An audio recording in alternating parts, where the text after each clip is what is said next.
I'm Mae Kruger with Your Sleeping Baby, and I teach tired families how to create independent sleepers so everyone in their family can be at their absolute best.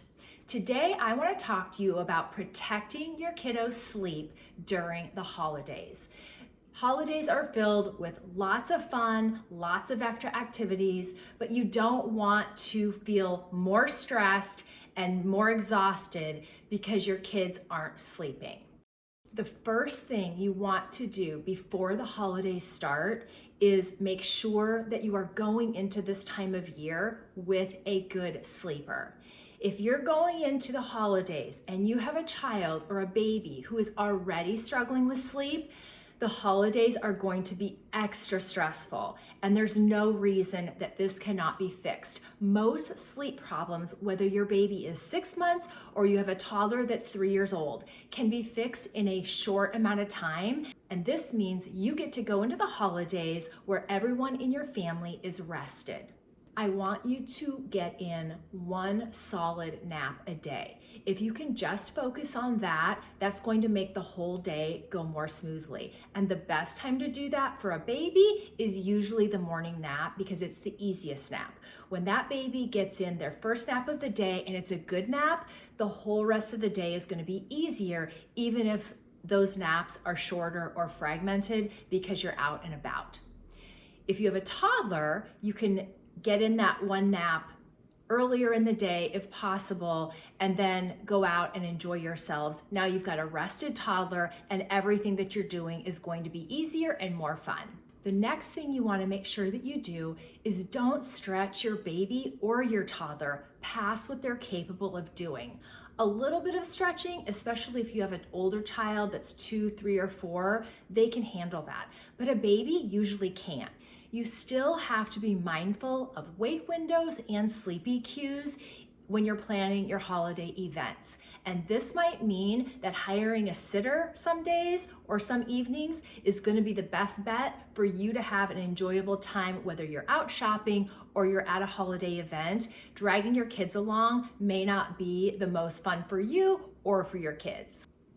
The next thing that you can try is you can adjust your schedule as needed. So this might mean waking your toddler up a little bit earlier in the morning so that they can go down a little bit earlier for their nap, and then you've got the rest of your day after they wake up to do whatever it is that you need to do.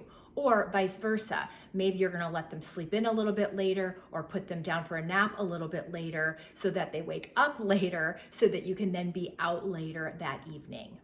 You can also schedule your drive time during a nap. This works really well when you've got a younger baby that isn't necessarily going to need to be at home taking a 2 or 3 hour nap the way that a toddler is. So schedule your drive time during your baby's nap, and then when you get there, your baby's gonna wake and be refreshed. Let's talk about being out late with your kids. If you do not have a great sitter, here's what I'm gonna tell you: make this a priority. Having a great sitter or options for several great sitters, this is gonna make your life so much easier. But if you don't have someone that you can trust that can watch your kids while you go out to holiday events or parties or shopping or whatever it is, and you are going to take your kids along, you've got to plan for it. So here's what you want to do. Number one, don't take a child who's already tired out for an evening that is already going to be late. It's going to be a disaster. You're not going to enjoy yourself. Sometimes one parent may have to stay at home if you really don't have someone that can watch your kiddos. But if you do take them out, plan ahead. This means have them in their pajamas, bring the baby's bottle, have all the things that you need so that you can do that last bottle or whatever it is while you're out, have them in their pajamas, and then likely they will fall asleep on the drive home and you can just pop them into bed on the drive home.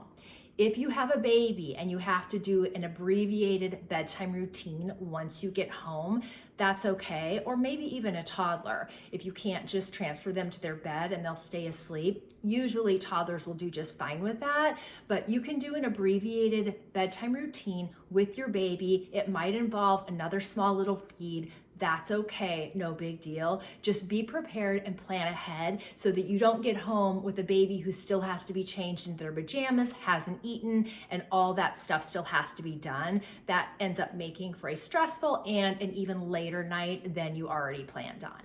And if you know me, you know that I am a huge fan of kids learning to be flexible. So when my kids were little, we used a pack and play on the regular. And one of the reasons that I did this was so that that would be a familiar place for them to play and to sleep. So when we would go to other people's homes or we would travel, we could put our kids down at someone else's house. Obviously, if they're a baby, like a young baby, you can just put them on a bed somewhere and they'll do fine before they're rolling. But once they get to that 5-6 month mark, you've got to have a pack and play. I've even put my kids down in other kids' cribs that didn't need them at the moment. Whatever it is, if you can put your kids down at someone else's house, bring all the stuff, the sound machine, their pajamas, their lovey, all that, and get them down at their normal bedtime or close to their normal bedtime. Now you can enjoy the rest of your evening while your kids are sleeping. And then when it's time to go home, you just pack them up, get them in the car, get them home, and hopefully transfer them to their bed without them really waking up. So that is a game changer when you have to go out with your kids and you want to be able to go out and enjoy. Your kids need to learn, if possible, if they're flexible enough to do this, to sleep in other locations, because if they have a familiar spot to sleep, like a pack and play, they usually can sleep at a different home or a different location as long as you bring that white noise, and they'll do great. And remember, follow the 80-20 rule. If 80% of the time you can keep your kids on track, keep them in their normal routine, and ensure that they're getting the sleep that they need, 20% of the time, if you're off track, you're out, their routine is off, it's okay. Like, kids do need to learn to be flexible. So follow the 80-20 rule. Do not stress out when things get off track, because they're going to get off track during the holidays. And just remember that it's all about you enjoying, them enjoying. And if you follow the 80-20 rule, you're going to be good to go once the holidays are over. And once the holidays are over, get back into your routines, or on the days during the holiday that's a normal day, just get right back into your normal routine. That is so important. Otherwise, you're going to be calling me after the holiday saying, my baby or my toddler was sleeping great going into the holidays, and now sleep is a total disaster. Don't let the off the routine bad sleep habits continue day after day, night after night once the holidays are over. It's unnecessary. You don't need to do it. Get back on track. Know that you might have a little bit of resistance. That's normal, but just have that boundary in place and your kids will do fantastic. If you found this video helpful, don't forget to hit the subscribe button so that you can get alerted every time a new video drops.